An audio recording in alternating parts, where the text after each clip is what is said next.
أعوذ بالله من الشيطان الرجيم சபிக்கப்பட்ட ஷைத்தானை விட்டு அல்லாஹ்விடம் நான் பாதுகாப்பு தேடுகின்றேன்.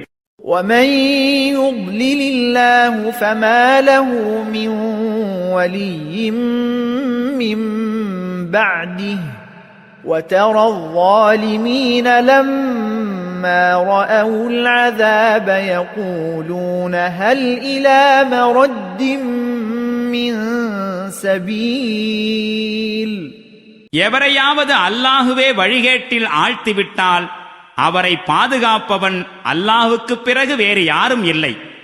நீர் காண்பீர், இந்த கொடுமைக்காரர்கள் வேதனையை பார்க்கும்போது இனி திரும்பிச் செல்வதற்கு ஏதேனும் வழி இருக்கிறதா என்று கேட்பார்கள்.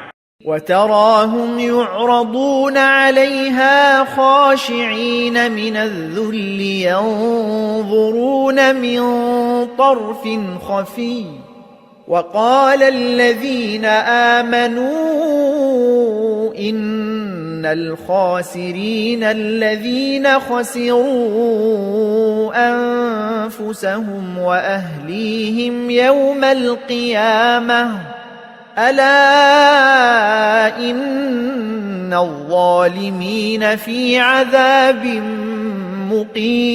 مقيم. மேலும் நீர் காண்பீர், நரகத்தின் முன் இவர்கள் கொண்டு வரப்படும் போது அவமானத்தால் தலைகுனிந்து விடுவார்கள். மேலும் அந்நரகத்தை கடைக்கண்ணால் பார்ப்பார்கள்.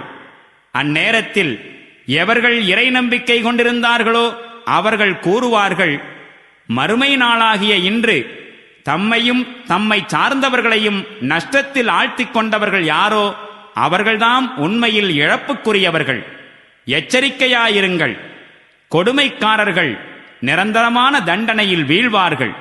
وَمَا كَانَ لَهُم مِّنْ أَوْلِيَاءَ يَنصُرُونَهُم مِّن دُونِ اللَّهِ وَمَن يُضْلِلِ اللَّهُ فَمَا لَهُ مِن سَبِيلٍ. மேலும் அல்லாஹ்வுக்கு எதிராக அவர்களுக்கு உதவுகிற எந்த ஓர் ஆதரவாளரும் அவர்களுக்கு இருக்க மாட்டார்கள்.